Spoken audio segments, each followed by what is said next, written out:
भोरे होते जाइबुगे बेटी, अपना तोहू ससुराल। ससुरा में रखिया गे बेटी, पापा के पगड़ी के लाज। नैहर में कैली गे मैया, कहियो नाए कोया पराल। ससुरा में रखबै गे मैया, पापा के पगड़ी के लाज।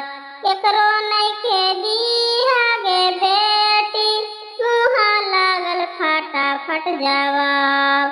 सास ससुर के गे बेटी, मानल करिया न खराब।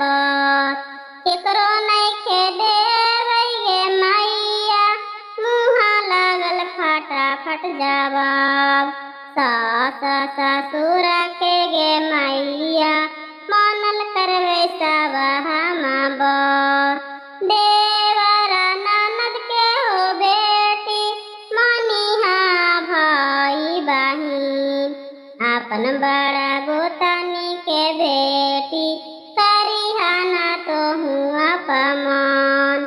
देवर ननद के माई, मानबै भाई बन समान। अपन बड़ा गोतनी के माँ